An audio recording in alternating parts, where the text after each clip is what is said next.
Avis à la population, 8 Mont-Blanc vous présente la place du village.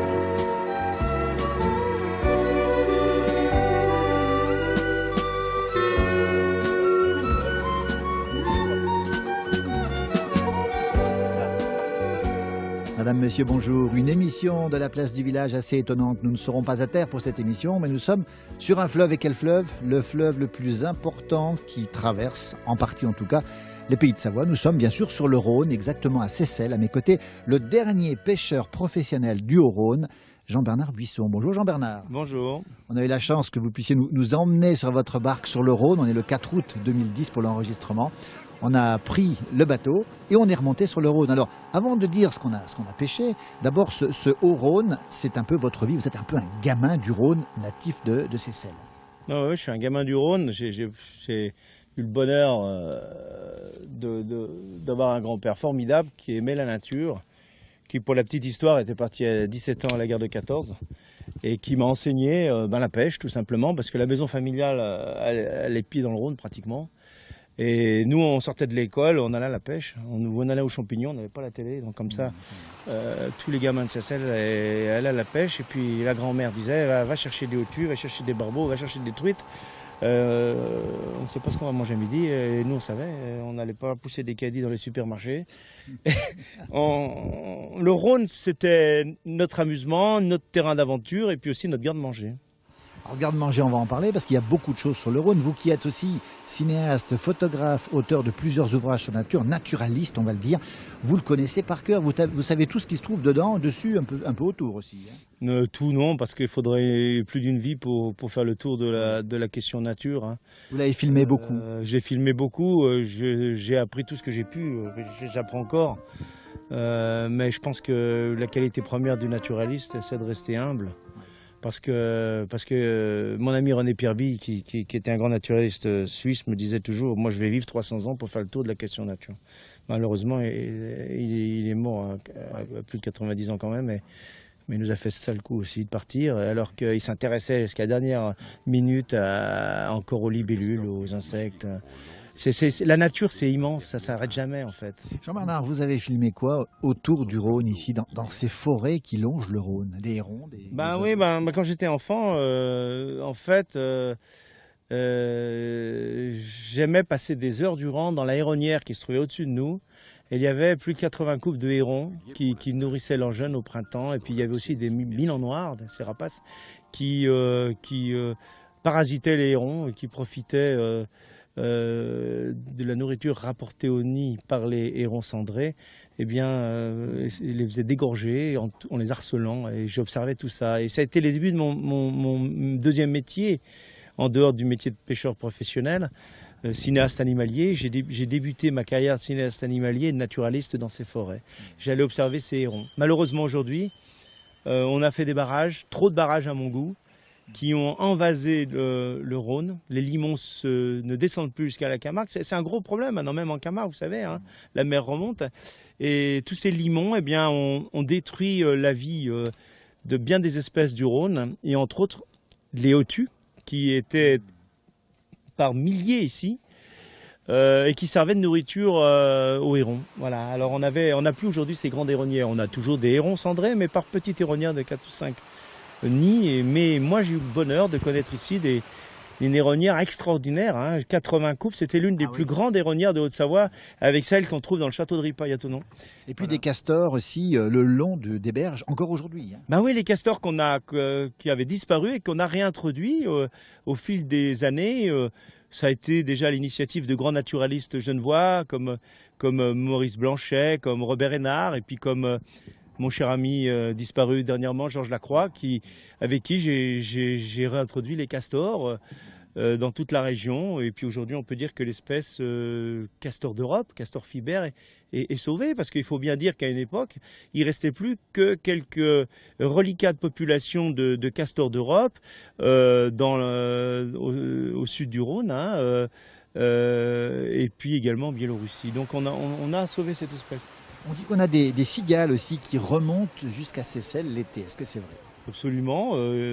Toute la Chautagne, toute la zone de Seyssel est peuplée par la cigale, hein, une cigale grise, qui là, elle a fini de chanter maintenant, mais il y a encore quelques semaines, elle chantait encore. Et les poissons, alors qu'est-ce qu'on trouve comme poisson dans le Haut-Rhône où nous sommes, quelque part en amont de Seyssel?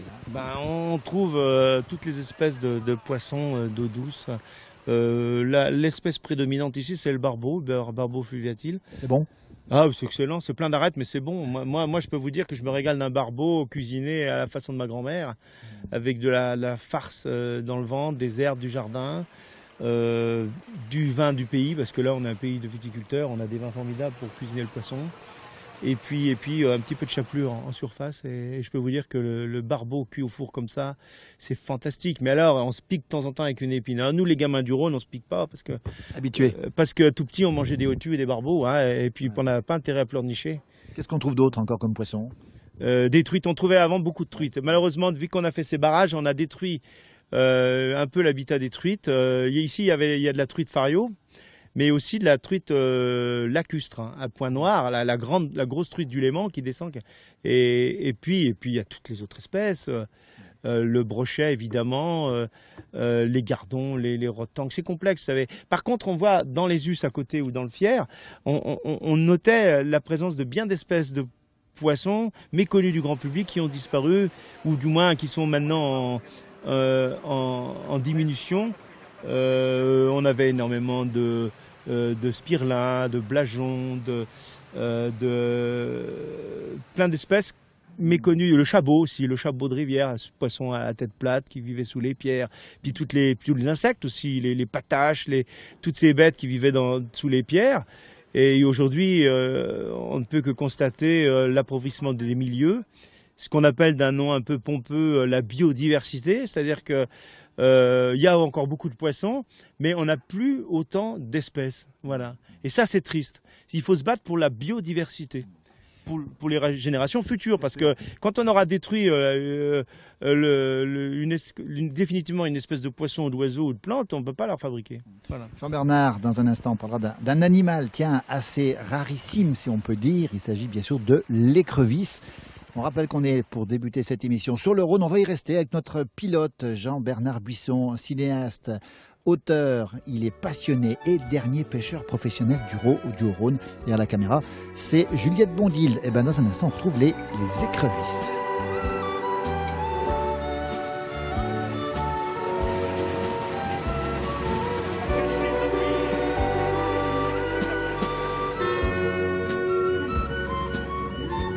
Toujours sur le Rhône avec Jean-Bernard Buisson et cet animal dont j'ai parlé il y a un instant, c'est l'écrevisse. Alors il y a des écrevisses dans le Rhône. Il y a toujours eu des écrevisses dans le Rhône et dans les ruisseaux de Savoie et de Haute-Savoie. Il y avait l'écrevisse à pattes blanches qui malheureusement à cause de la pollution a disparu de bien des rivières.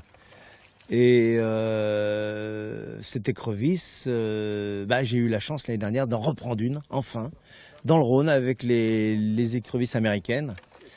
Et ça m'a fait plaisir parce que je l'ai relâchée évidemment. Et je me suis dit peut-être qu'un jour elle reviendra, cette Pachyphastacus. Mais gamin, nous on ramassait des écrevisses à pattes blanches, des écrevisses endémiques dans tout le ruisseau par là. Bon, on braconnait un peu, on y a la lampe de poche, c'est interdit. Mais... Vous empêchez encore des écrevisses, mais de l'américaine. Alors l'américaine, on en trouve pas mal. Oui, on trouve plusieurs espèces d'américaines en France maintenant, introduites volontairement ou par accident, ça dépend des écrevisses. Et ici, dans la région, on va trouver deux américaines. On va trouver l'écrevisse Cambarus, qui est une petite écrevisse surtout herbivore, qui n'a pas très bon goût. Et puis cette fameuse Pachyphastacus qu'on pêche aujourd'hui et qui là est très bonne à manger, hein. Racontez-nous un peu, Jean-Bernard, on a sorti les écrevisses. Comment vous avez mis la nasse quand la nasse, le moment où vous l'avez mis hier soir? Je mets les nasses. Non, je les laisse 8 jours à peu près, avec des appâts, et puis je laisse faire, hein. L'appât, c'est quoi? C'est du poisson? C'est du poisson, c'est de la viande, c'est tout ce que je jette. Des restes des têtes de la varée, des pêches du lac, du bourget par exemple. Je mets des tanches entières, je mets des gardons, je mets ce qui me reste. Et puis elle rentre. Elle rentre, elle peut pas ressortir après. Bah ouais, c'est le principe de la nasse, hein. Alors justement, ces écrevisses, qu'est-ce que ça mange normalement, vous qui connaissez bien cet animal? L'écrevisse, elle mange des poissons. C'est la Pachyphastacus, elle a des pinces très puissantes. Elle s'accroche sur le dos des poissons et elle fait des trous dans le poisson. Elle mange vivant, hein. Elle mange les poissons vivants? Ah ouais, c'est horrible. Et puis elle est aussi une nécrophage. Elle va manger tous les cadavres au fond du lac ou du Rhône. Celle-ci, on la trouve sous le Léman. Alors l'invasion a commencé sous le Léman. Elle a été introduite par quelqu'un qui est revenu des États-Unis de Basse-Californie, qui en a balancé une poignée dans le lac. Et puis maintenant, c'est un souci parce que déjà, pour les pêcheurs professionnels du lac Léman, elle se prend dans les filets. Alors pour démailler une écrevisse, c'est épouvantable. Et puis surtout, je pense que si elle continue à proliférer comme ça va certainement causer des problèmes en ce qui concerne les espèces de poissons. Jean-Bernard, pourquoi une écrevisse a des pinces? Et pourquoi ça pince autant? Parce que ça fait très mal, paraît-il, hein. Celle-ci, oui, elle est équipée, surtout les grosses, elles sont assez coupantes. Elle pince pour se défendre et puis pour attraper les poissons, pour s'accrocher au dos des poissons. Oui. Hein, ça sert à prendre le poisson vivant. Alors, ouais, elle s'accroche à la nageoire, avec les pattes, elle se maintient sur le corps et puis elle commence à le boulotter. Ouais. Moi, je me suis aperçu dans les nasses qu'il y avait des poissons qui rentraient par accident dans la nasse, vivants, et qui étaient percés de petits trous, quoi. Ah oui. Ah ouais, c'est comme ça que j'en ai déduit qu'elle les mangeait vivants, ces pauvres bêtes, hein. Vous savez, dans la nature, c'est horrible, hein, oui, c'est violent. Oh, la nature, c'est violent, hein. C'est pas la nature des bobos gentils, hein. C'est pas du tout ça, la nature. Alors, comment ça se fait que les pattes des écrevisses, elles se cassent quand on les prend? Cette espèce a la particularité de pouvoir s'auto-mutiler. C'est-à-dire, quand la pince a grossi trop grosse, elle se coupe la pince. Et la pince repousse plus grosse. Uniquement la pince, hein, pas la patte, la pince, hein. Oui, la patte qui tient. Entier. Vous voyez, il y a plein de pattes et la patte qui. Et ça, les scientifiques se posent des questions à ce sujet-là. Vous savez qu'il y a d'autres espèces dans la nature qui peuvent reconstruire, fabriquer leurs membres. Le lézard. Le lézard, vous savez, quand on attrape des lézards, ils perdent leur queue et volontairement pour échapper aux prédateurs, aux chats. Les scientifiques travaillent sur le sujet et peut-être qu'un jour on découvrira ce phénomène et qu'on pourra peut-être refabriquer des membres humains, allez savoir. Allez savoir, on a beaucoup encore à apprendre de la nature. Alors on voit aussi qu'elle est rouge dessous, hein. Ça c'est des signaux visuels à mon avis entre écrevisses, hein. Et puis les taches bleues ici et là, hein, ces taches bleues, ces miroirs bleus spécifiques de l'espèce Pachyphastacus, certainement qui ont un rôle à jouer entre écrevisses, territoire, combat, etc. Dans un instant, on ira retrouver votre épouse qui les cuisine et qui les propose justement dans votre restaurant Table d'Hôte, La Pêcherie à Seyssel.